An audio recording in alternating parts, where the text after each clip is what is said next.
Hi hello నమస్తే. మీరు చూస్తున్నారా టీవీ జీరో. నా పేరు చపాక్. ముందుగా నేటి ముఖ్యాంశాలు. ఉచ్చులవారివాడి ఎస్టేట్ చర్చిలో అంబరాన్ని అంటే న్యూ ఇయర్ సంబరాలు.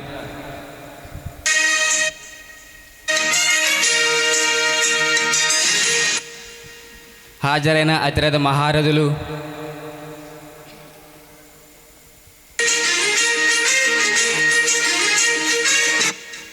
ప్రతి ఒక్కరి జీవితంలో నూతన కాంతులు రావాలని ట్విట్టర్లో ప్రధాని మోడీ ఉద్ఘాటన.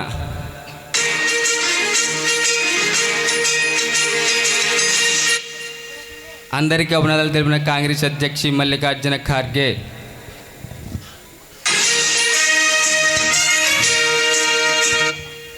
ప్రతి ఒక్కరి నూతన మనసు పొందాలని ఏపీ ముఖ్యమంత్రి వైఎస్ జగన్ మరియు తెలంగాణ నూతన ముఖ్యమంత్రి రేవంత్ రెడ్డి ఉద్ఘాటన.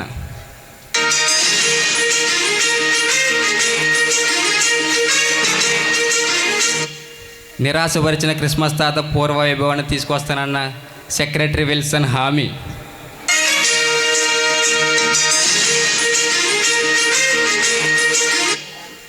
కోడి పుంజుల మీద బెంగతో దుబాయ్ నుండి వెనుతిరిగిన గౌతమ్ సుధీర్ అలియాస్ చంటి.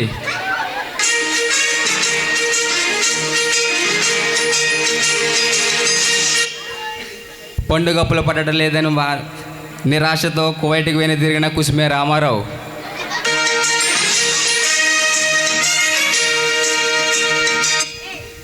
రెండు 2024 సంఘ పెద్దల రేసులో మెడవల నేను ఉన్నానంటూ గొల్లపల్లి.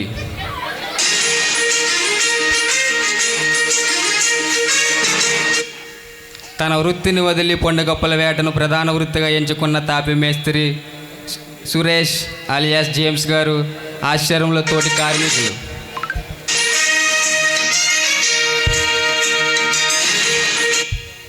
రెండు 2023 ఉత్తమ న్యూస్ ఛానల్ ఎంపికల్లో TV9 సాక్షి మరియు ఏవైనా ఆంధ్రజ్యోతులను వెనక్కి నెట్టి రికార్డు స్థాయిలో అవార్డును అందుకున్న అమూల్య ఛానల్.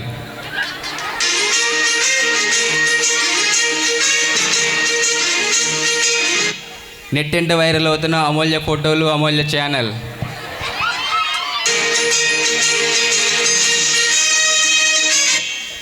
థర్టీ ఫస్ట్ వేడుకల్లో అదరగొట్టిన రసాల్ కన్నాన్ టీం. పోలీస్ ఆధ్వర్యంలో యువకులు మీకేమీ కాదని హామీ ఇచ్చిన విక్టర్.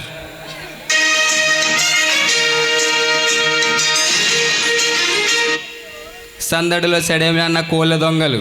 12 రకాల మేలుజాతి పుంజులు మటుమాయం. లబోదీపమంటున్న బాధితులు.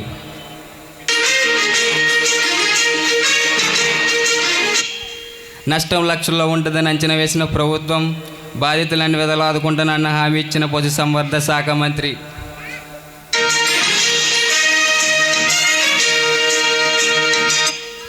రికార్డు స్థాయిలో పొండు కప్పులను వేటాడిన కుసుమే సుమంత్.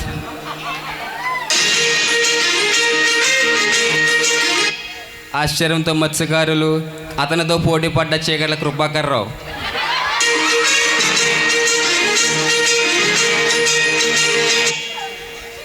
వేటగాడు అవార్డు పొందిన సుమంత్ ఆనందంలో కుటుంబ సభ్యులు.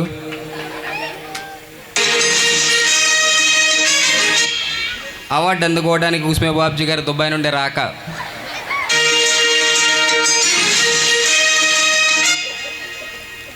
క్రిస్మస్లో జరిగిన పాటల పోటీల సీనియర్ గాయకులను వెనక్కి నెట్టి ఫస్ట్ ప్రైజ్ అందుకున్న బండారు ప్రైజీ. ఆనందంలో తండ్రి పృథ్వీ.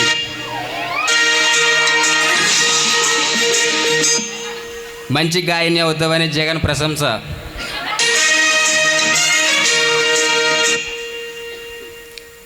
ఓకే, ఇప్పుడు కోళ్ళ దొంగతనం ఏ విధంగా జరిగింది అన్నది మా సీనియర్ జర్నలిస్ట్ అన్వేష్ని అడిగి తెలుసుకుందాం. Over to Anvesh. ఓకే చపాక్. ఎస్ అన్వేష్, చెప్పడం వినపడుతుంది. ఇక్కడ పరిస్థితి చూస్తే చాలా అధ్వానంగా ఉంది.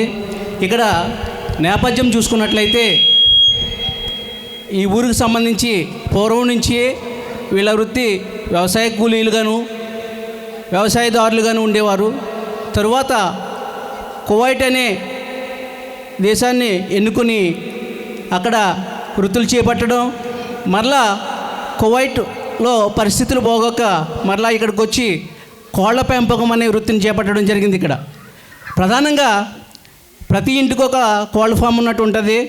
ప్రధానంగా ఎవరైతే యజమానులు ఉన్నారో వాళ్ళ ఇంటి పేరు కుసుమే అవ్వచ్చు, లేకపోతే చీకట్లు అవ్వచ్చు. కానీ ఇప్పుడు ప్రధానంగా వాళ్ళ పేరు ఎలా పిలుస్తున్నారంటే సజ్జు చెప్పండి. కోడిపుంజుల, ఎస్, ఇంకా రాజు కోడిపుంజుల, అలాగే బన్ను కోడిపుంజుల. అలా పిలిస్తేనే కానీ ఎవరికి కొత్తవారు ఎవరైనా వచ్చినా కానీ అది వాళ్ళ పేరు పెట్టి చీకట్ల బొన్ను అంటే ఎవరికి తెలియట్లేదు, కోడిపుంజుల బొన్ను అంటే కరెక్ట్గా తెలుస్తుంది. మరి ఆ విధంగా వీళ్ళు వాళ్ళ వృత్తిని ఎంచుకోవడం జరిగింది. అలాగే నెక్స్ట్ ఇంకో విషయానికి వస్తే వీళ్ళు అది వదిలేసి మరలా ప్రధానంగా చేపల వేట. ఓకే.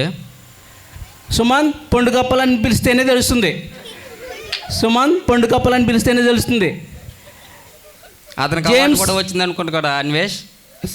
చెప్పండి సార్. పొండికప్పలు వేటాడటంలో, చెప్పండి సార్. పొండికప్పలు వేటాడటంలో అతనికి అవార్డు కూడా వచ్చినట్టుంది. వచ్చింది. రాష్ట్ర ప్రభుత్వం 15 లక్షలు ప్రకటించింది. ఓకే. దాన్ని అందుకోవడానికి వాళ్ళ ఫాదర్ దుబాయ్ నుంచి కూడా వస్తున్నారనేసి ఇక్కడ అధికార వర్గాలు చెప్తున్నాయి. అంటే అవార్డు తీసుకోవటక 15 లక్షలు తీసుకోవటక? మ్యాక్సిమం అవార్డు అంటే 15 లక్షలే. ఓకే అన్వేష్. అలాగే ఇక్కడ 12 రకాల మేలుజాతి కోడిపుంజులు ముఠమాయమని చెప్పారు కదా. మరి ఆ బాధితుల దగ్గరికి వెళ్ళి అక్కడ పరిస్థితి ఏ విధంగా ఉందో చూసుకుందాం. ఇక్కడ పరిస్థితి చూస్తే బాధితుని అడిగి తెలుసుకుందాం. ఏమండి చెప్పండి. నా కోడిపుంజులని పేరు పట్టుకుపోరు బాబా.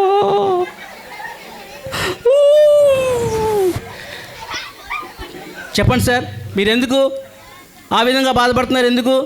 చాలా కూలీనాలు చేసి పెంచుకున్నాను బాబు గారు, చాలా డబ్బులు వెచ్చించాను బాబు గారు. మొదటిగా మీరు ఏడొద్దు. మామూలుగా పరిస్థితి ఎలా జరిగింది, ఎందుకు జరిగింది, మరి ఆ కోడిపుంజులను ఏ విధంగా పెంచుకున్నారో మీరు చెప్పండి సార్. ఆ కోడిపుంజులు నాకు చాలా ప్రేమగా చూసుకున్నాయి. నేను పనిలోకి వెళ్ళొస్తే నా మీద అలాగా వచ్చి నన్ను పొడిచేవి. ఒకటి పొట్ట మీద, ఒకటి కాళ్ళ మీద, ఇంకోటి వేరే దిక్కున ఉండేది. అదే ఎక్కడ? అదే కాళ్ళ మీద చివరండి. నేను చాలా ప్రేమగా పెంచుకున్నాను ఆ కోడిపుంజులు. మరి కోడిపుంజులు ఎందుకు మాయమే యాక్చువల్గా చూసుకున్నట్లయితే మీరు ఈవినింగ్ టైంలో కోడిపుంజులు తీసుకెళ్తారు. మరి ఇప్పుడు ఇక్కడ పరిస్థితి చూస్తే పగలు ఎత్తుకెళ్ళినట్టు తెలుస్తుంది. మరి పగలెందుకు కోడిపుంజులు ముఠమాయమయ్యాయి? అయ్యా, ఇవి జాన్ శంకరం గారు పెట్టల మీదకి వెళ్ళిపోతున్నాయని కట్టేశాను అయ్యా. జాన్ శంకరం గారు పెట్టల మీదకి వెళ్తున్నాయని కట్టేశాను అయ్యా. అందుకని పగలు ఎత్తుకుపోయారయ్యా. మీరే ఏదో విధంగా ఆదుకోవాలి. ఓకే, మేము ప్రభుత్వంతో మాట్లాడి మీకు అన్ని విధాల సాయం అందిస్తాం. ఓకే చెప్పాక్. ఇక్కడ పరిస్థితి పాపం రికార్డ్ డొక్కాడిన పరిస్థితి. మరి ఈ వ్యవసాయ కూలీలు ఒక నిమిషం ఎన్నో సుమారుగా అక్కడ ఎన్ని కోళ్ళు దొంగతనం జరుగుండొచ్చు అన్వేష్? సుమారుగా 12 కోళ్ళు దొంగతనం జరిగినట్లు తెలుస్తున్నాయి. ఓకే అన్వేష్, దాని ధర ఎంత ఉంటుంది అంటారు? ఒక్కొక్కటి 2 లక్షలు 3 లక్షలు ఉంటుంది అనేసి చెప్తున్నారు. ఓకే అన్వేష్. మరి ఈ కోడిపుంజుల వేట, ఈ కోడిపుంజుల దొంగతనం అనేది ఏ విధంగా జరిగింది, దాన్ని ప్రభుత్వం దృష్టికి తీసుకెళ్ళి పశుసంవర్ధక శాఖ వారు మరి ఈ బాధితులకు తగిన నష్టపరిహారం అందిస్తామనేసి వాళ్ళు చెప్పడం జరుగుతుంది. ఓకే, వాస్ట్ స్టూడియో. ఓకే అన్వేష్, అదే ఊరిలో ఈరోజు న్యూ ఇయర్ వేడుకలో పార్సల్ విషయంలో ఏదో చిన్న సంఘటన జరిగిందంటే అది తెలుసుకోవడానికి ప్రయత్నం చేయగలరా? ఏ విధమైన సమాచారం అందలేదు అన్వేష్. ఎందుకంటే చివరికి మిగిలింది 0. ఇక్కడ చాలామంది భోజనం చేయకుండా వెళ్ళిపోయిన పరిస్థితి ఏర్పడిందనేసి సంఘ పెద్దల ద్వారా తెలిసింది. అదే అన్వేష్, దేనికోసం, ఎందుకంటారు?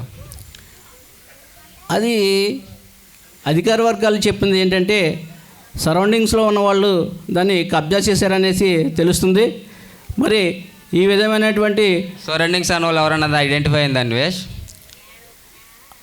అది తెలిసిన వ్యక్తి ఎవరంటే మెడవల సత్యనారాయణకి తెలియాలి. ఓకే అన్వేష్, అతన్ని విచారించారు అన్వేష్ ఎవరైనా?